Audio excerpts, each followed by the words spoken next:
안녕하세요. 이 시간에는 성경 이야기, 성경책과 모세오경에 대한 이야기를 하겠습니다.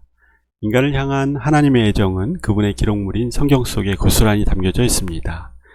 성경책 율법 레위기에는 일하는 것과 쉬는 것, 먹는 것뿐 아니라 성윤리와 사회윤리까지 우리 인생에서 일어날 수 있는 수많은 일들을 정말 하나하나 세세하게 기록하셨습니다. 이러한 기록들은 우리네 삶을 어렵게 만들려고 쓴 글이 아니라 사람들을 위하고 배려한 사랑이 동받는 것을 알 수 있습니다. 율법의 대표격인 안식일을 예를 들어보죠. 오늘날 직장에 다니는 우리에게 만일 주일이 없었다면 어떻겠어요? 이건 월요병 수준을 넘어 휴식이 없는 노동자의 삶이란 정말 끔찍한 일이 아닐 수 없습니다. 이 명령을 주실 당시 상황이 그러했습니다.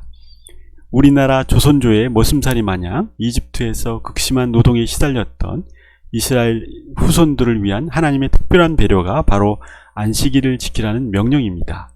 일을 시키는 주인의 입장에서야 반갑지 않겠지만 말이죠. 이 안식일을 지키라는 명령은 10계명 중에 네 번째 계명이고 인간을 위한 첫 번째 계명이 되겠네요. 인간의 욕심이 끝이 없음을 아시는 주님은 이것을 명하여 강제로 실행하게 하셨습니다. 그 속에 녹아있는 하나님의 사랑을 아셨다면 당신은 득도의 사람이십니다. 그것은 약 1500년 후에 예수님이 오셔서 확인해 주신 것을 기억하시나요? 마가복음 2장 27절입니다. 또 그들에게 이르시되 안식일은 사람을 위해 만들어졌으며 사람이 안식일을 위해 만들어지지 아니하였나니. 그렇습니다.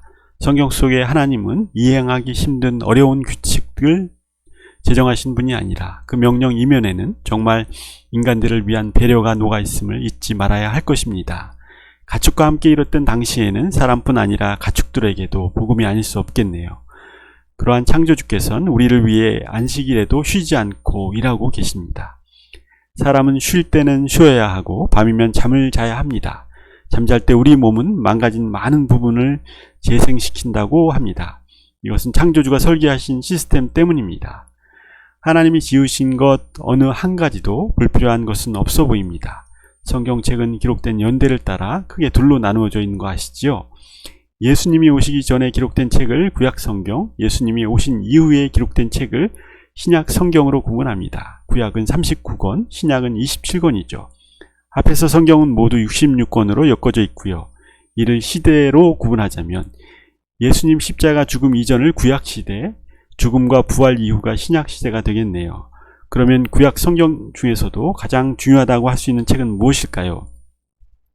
소위 모세오경이라고 하는 5권의 책인데 그 첫 번째가 창세기, 출애굽기, 레위기, 민수기, 그리고 신명기 이렇게 성경 속에 5권을 말합니다. 그러면 그 중에서도 가장 핵심이고 기준이 되는 책은 무엇일까요?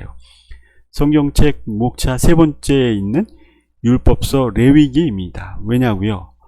역사를 거슬러 올라가면 이해가 됩니다. 하나님이 아브라함을 부르시고 그의 손자 야곱을 통해서 그 자손의 수를 늘려 이집트에서 번성케 하시죠. 또 모세의 기적을 통해 이집트에서 탈출시킨 직후에는 창조주께서 오순절에 시내산에 나타나셔서 이스라엘 백성에게 모세를 통해 친히 주신 말씀 기록이 레위기입니다. 탈출 50일째라 오순절로 부르는데 모세를 시내산 꼭대기로 부르신 창조주께서는 10계명을 친히 2개의 돌판에 기록하셨고 또 다른 말씀들은 모세에게 말씀해 주셔서 모세가 그것을 받아 기록했습니다. 그 말씀이 레위기이고 그 레위기를 다시 연설조로 설명하며 재차 기록한 책이 신명기입니다. 그 기준이 되는 율법 레위기 말씀을 광야 생활 40년 동안 이스라엘 백성들이 잘 지키는지 안 지키는지 그 훈련의 과정을 기록한 책이 민수기입니다. 또 하나님께 택함받은 야곱의 후손 이스라엘 백성이 이집트를 탈출하는 과정을 기록한 책이 출애굽기고요.